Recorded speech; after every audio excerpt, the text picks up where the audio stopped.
I think you should probably mature on that point. I mean, what? This would be me lecturing, but I just feel like you really have no idea who you are. It's just Nick. Nick is in his own world, which can be, I think, a quite selfish perspective. I also don't appreciate the lecture. You don't know me, and I don't think you're in a position to give me advice, especially as a woman. And above all else, put some respect on my name. And my response to that is, you have no right to call me. And maybe it's time for you as a woman to sit down and shut. Grace and peace, everybody. We are back. Y'all, Candace.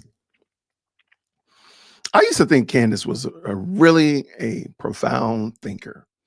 And over time, as like most people who've disassociated themselves with Candace Owens, over time, you see a trajectory and you can kind of see down the road like, oh, I don't know. I don't like how this is going. Let me go ahead and get off this support train. Let me get off this bandwagon because I don't like the way it looks down the road a little bit.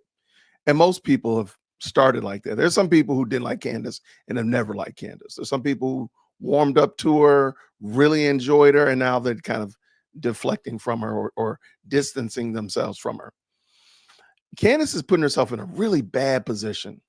And I'm going to just show she's isolating herself from so many different people, so many people of support bases, so many different groups that can support her, that I don't think she's going to be able to recover from this. And I know you're already jumping in the comments. You're going to tell me she has 4 million subscribers and this, that, and the other. And that's fine. That's fine. And I can be wrong. I'm perfectly fine with being wrong. I don't think I am, though.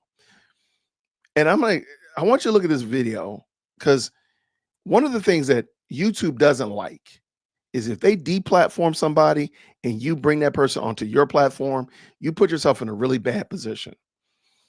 Candace does this all the time. And she herself was deplatformed from YouTube. She got back on, and then she brings on somebody who's been person non grata in these YouTube streets for a long time, Nick Fuentes. And she brings him on, and I don't know why and you're going to watch the clips and you kind of tell me, explain to me, why did she have him on in the first place on her channel at all? But then only for him to go on his channel and completely, unequivocally give her that work. Now, granted, he's not on YouTube, so you have to go find his content. But still, it shows that there was no real love there. There was no real respect. There's no mutuality between her sitting down with him and when he got in front of his own camera. So she put her neck out on the line for Nick, and nothing really came out of it. That's good. And I'm thinking that Candace is doing this quite a bit. There's no benefit in her platforming Andrew Tate. There's no benefit for her platforming anybody else that's been deplatformed, but she keeps relating with these people and connecting with these people and isolating other people groups and going down the rabbit trail only to be fewer and fewer people walking alongside her. Just something I thought about. My little 2 cents. I want to know what you think. Let's check this video out. Let's go. What is your dating life? I don't have a dating life. So you don't date? No. Do you have a perspective about who you want to marry? Mm-hmm. Do you intend to get married? I do. I do intend to get married and have kids. So where are you at on that? I'm trying to get prepared for that mentally. What does that mean? You're 26 years old. I like my life. I like being single. I like being a guy. I like what I like. I like reading books. I like doing my show. I'm a pretty antisocial person. And it's a big adjustment for a man. And let's just be honest. I don't disagree with what he's saying at this current moment. But also remember, we're not in a society where the overall drumbeat for young men as they're moving out of high school, going to college, going to the trade, going to the military is get married, get married, get married, get married. We're not living in that day and age anymore. And Candace should be kind of clear on that. We don't live in a society, and Nick Fuentes is he's 26. That means basically he was born in 1995, 1996, somewhere around there. That's not the get married generation. I hate to say it. So even the idea that she's pushing right here, but you'll see it actually gets a little bit worse. To go from having a life where you can do whatever you want, go wherever you want, unaccountable, everything like that, to then you have to be roommates with women and children. It's a totally different lifestyle. And for someone like myself, I'm a pretty eccentric and kind of out there person. I don't have a regular sleep schedule. I'm awake all night. I'm asleep all day. And my sleep schedule's moving around all the time. I like to go out on drives all the time. The idea of my wife sending me out the door, okay, be home by 10, call me and tell me where you're going. Or, I go on a trip. I got to get the car seats and buy all the plane tickets and stuff like that. It's kind of cramping my style. So I'm trying to get over that, I guess. But that's maturing. Okay. There's a lot. He said a lot there. He said a whole lot there. But I hate to say it, but he's voicing what a lot of people and a lot of young men today, their understanding of marriage, their understanding of their lives. They don't see I want to connect with this woman so that we can build a legacy of children, and I want to provide for her in a place where she can be safe and flourish and grow and thrive and help support these children so that they can go on and do the same thing, wash, rinse, and repeat. They don't see that. You notice all of what he's talking about is selfish. And I'm not saying that you can't be selfish. I'm not saying that he's not self-sacrificing. What I am saying, however, is I think he's probably more the rule than the exception. Whereas for our grandparents, this would have been crazy. Our grandparents would never have heard something like this and thought it was normal. Whereas I think it's fair to say that this is normal behavior. Okay, let's go. Yeah, I think you should probably mature on that point. I mean, what? Yeah, I know. You got to tell me. I know. I want to go for drives. That would be something. I mean, if you are, do you attend the mass? I do. Do you go every Sunday? I do. Yeah. Okay, so you're like a committed Catholic. Then obviously, the perspectives on family. I mean, I personally, and this would be me lecturing, but I just feel like you really have no idea who you are until you start a family. And whether that means just marriage, some people who are struggling to. I disagree. You do not fully understand who you are until you fully understand who God is. Once you see God fully, we'll use Isaiah, the perfect example, the year that King Uzziah died. I saw the Lord. Once he saw God in his fullest, it helped him fully understand who he was or who he wasn't. And he cries out, "Whoa, I am undone." And he realized that I'm a wretch because I've seen perfection. I've seen complete and total holiness in its unfettered, unrestricted form. Oh my gosh, I'm undone. So no, I don't think you need to get married in order, because if that be the case, then all married people would be very healthy and balanced. And we know that's not true. It is a full-orbed understanding of who God is. That's what changes and transforms us. Who have children, okay, fine. But there's such a growth that happens because of that I think it informs your beliefs in so many ways. And I think that was a huge turning point for me. I wonder if I had been pressed with everything that happened last year, if I didn't have the unshaken faith and my family, what would I have done? And sometimes when I see the things that you say, I do think, okay, he doesn't take into account family. It's just Nick. Nick is in his own world, which can be, I think, a quite selfish perspective, which is fine. That's what you're saying. You like being selfish is another way to say what you just said. I like being selfish and I don't want to give of myself to somebody else. But I also think there's something selfless involved, which is to say, I could go and start a family and drag them into a world of mine, which is pretty chaotic. I mean, is this really the kind of a lifestyle? If I'm banned on everything and I can't make a living, I'm banned from banking, I'm banned from credit card processing, I'm getting doxxed, people are showing up to my house trying to kill me, things like that. And what's more, I mean, let's also get, I also don't appreciate the lecture. You don't know me, so I know you're married, I know you're older than me, but you don't know me, you don't know my life, you don't know my situation. I don't think you're in a position to give me advice, especially as a woman, honestly. I don't think women, this is something in the right wing. We say we're anti-feminist, and then women go around telling men what to do who are not their husbands. And, I don't really buy into that ideologically, but that's besides the point. My life has been tumultuous from the very beginning.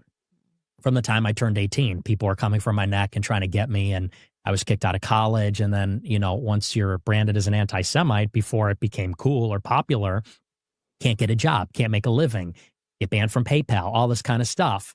That's a very difficult environment to try to have a dating life. What do? I go out on Tinder, I go to a bar. and I say, hey, I'm a neo-Nazi Nick Fuentes that the ADL is writing articles about every day. I'm going to start a dating profile on Tinder. People are going to screenshot that, mess with me in all kinds of ways. It's a very difficult predicament, actually, for me, because I took on basically a huge sacrifice at the beginning. And I don't know that you really appreciate that enough. I think that you're somebody who, you had a career in politics. Okay, I want to stop for a second because I mean, he makes a great point. This is really, I'm really trying to understand why Candace had this gentleman on in the first place. And you, as you're watching this, you might not have known all this about Nick Fuentes. I mean, he's super problematic. I think we can all agree. Jump down into the comments, put the word problematic, right? He is a problematic person. Press X for problematic. Why did you have him on the show? Because you want him to get married? He's got a lot of other fish to fry before he gets to the main course of a marital relationship. He's got a lot to worry about. For as long as I was fighting a battle, you were at Daily Wire with a contract. You're at Turning Point. You're making good money. You're doing book deals. You're part of this thing that I'm criticizing and paying a very heavy price for at a time when no one's saying those things, when it's very unpopular. And it's not to say that I'm a victim, because I did it willingly and I love it and I would do it again. But it is to say that, you and I have lived very different lives. And, it's easy, I think, for you to say you had your husband, have your kids, you got your ducks in a row, made quite a bit of money. Then you discovered the truth. And then you went out on a limb. And it's not to say you didn't make sacrifices and it wasn't a risk. And it paid off. You're doing great now. And I congratulate you. But with me, there was no calculation. I mean, I almost want to say I was 17. What's your excuse? I was 17 and I woke up and I went balls to the wall, bucket of ice cold water, as you say. I made a lot of enemies and maybe that wasn't wise.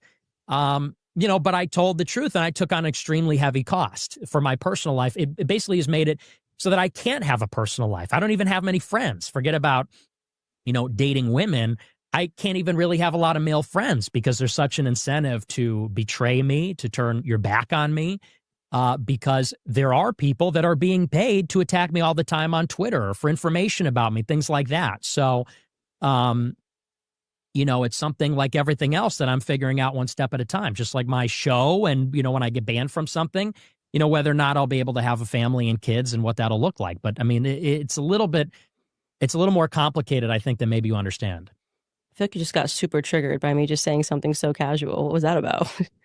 See, I don't appreciate you're a woman. that. You're like, you're a woman. Duh. I mean, I was just having a conversation with you, just being like, hey, like you, there's a lot of growth that comes from when you start a family. Like that's it's a pretty cool thing to do. And I feel like you got pretty triggered there and got like a little upset. I don't know what I did there. I don't like that you say triggered. Well, you were a little bit triggered. I'm being candid. I'm being candid with you. And, but saying, a woman does shit, it's like, okay. You're talking about my personal life. You're talking about my personal life. Yeah, we're having a conversation. I talked to tons of people about their personal lives. Like, why do you feel like that wasn't a line of attack, Nick? I know it wasn't a line of attack. So why you kind of responded like you were just attacked?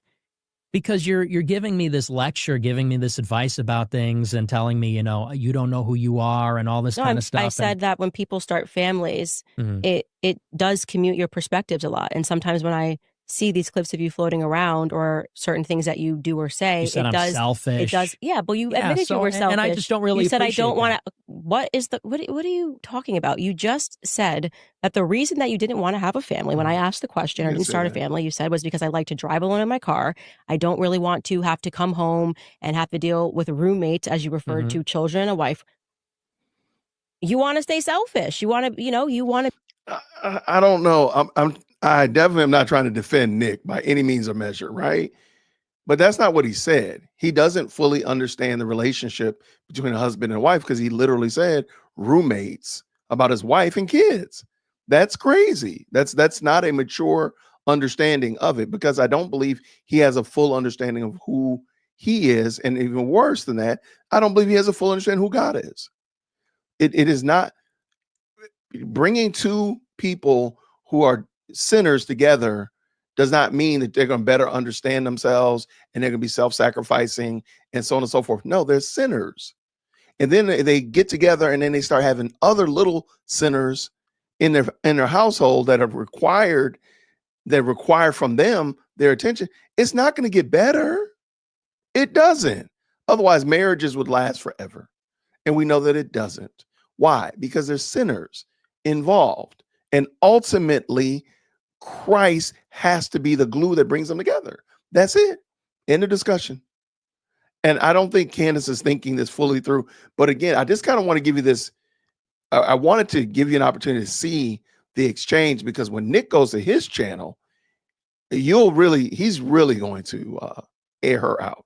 Be in your own world. That's a fair assessment of. I said that in terms of my development, I'm trying to get over some of those aspects. But that is selfish, right? I mean, is that fair assessment? I think that's judgmental. I think that's a judgmental selfish. Way to look you at want to spend time with yourself. You don't want to invite people into your space. I think I used that word exactly as it should be used. Well, and I'm explaining why there's multiple aspects to it too. It's not just as simple as that. That's fine, but acting. The response from almost everybody said the same thing. They said she was emotional. She was triggered about race. She was being almost deliberately obtuse, that it was tedious getting into the screenshots, the drama. And above all else, put some respect on my name. And I hit the nail on my head at the end. I kind of went off. And I said, look, I was 17. What's your excuse? You got married later than me. You got red-pilled later than me. You became a truth teller later than me. And you haven't gone through a fraction of what I've gone through. And she wants to call me out. That's what she texted me. She goes, I'm calling you out. And my response to that is, you have no right to call me out. And maybe it's time for you as a woman to sit down and shut up. That's me, a man. You want to say, make me a sandwich? Okay, this is me, a man, telling you, a woman, to sit down and shut the fuck up before you call out anybody else. She's got her book, Make Me a Sandwich. That's the book cover. Her book cover is her sitting cross-legged. I'm going to sit... Her book is her sitting cross-legged, make him a sandwich. Okay. You want that, huh? All right. Well, hey, listen, Daddy's home. Hey, a real man is home. I'm pulling up my sleeves. You want to call me out? Sit down and shut the f*** up. That's what a man has to say. And make me a sandwich and make it good. Turkey and provolone. Can you handle that? Before you call out anybody, how about a shred of humility? How about an ounce of self-awareness? Why don't you observe the fact that while you had a contract at Daily Wire, Turning Point USA, InfoWars, book deals, and by the way, because you're a black woman, because you are a semi-articulate black woman, you're like Obama. She don't talk with that Negro dialect. She was a black woman who did the conservative grift, and she rode that tokenism doing fucking Blexit for 10 years, making millions of dollars, and then married into a wealthy family, and then discovered there's something going on with Israel after only everybody started to notice. Now you want to call me out, the OG? Wow. She called him selfish to have the foresight to realize his potential wife and children would be harassed and that they didn't sign up for that. I agree. Cannot disagree. Candace Owens was condescending in the whole time and then gets butthurt about her being a woman. Okay. Candace met a real conservative for the first time and quickly found herself turning into a liberal. That's wild. He put her in her place and she didn't like it. All of a sudden, Candace doesn't like facts, which is crazy work. Okay, so hopefully you all can kind of see, like, this gentleman that she brought on her channel, whether it be for good or for not, to try to redeem his perspective, whatever like that, he goes on her show and goes bananas. He goes crazy on her.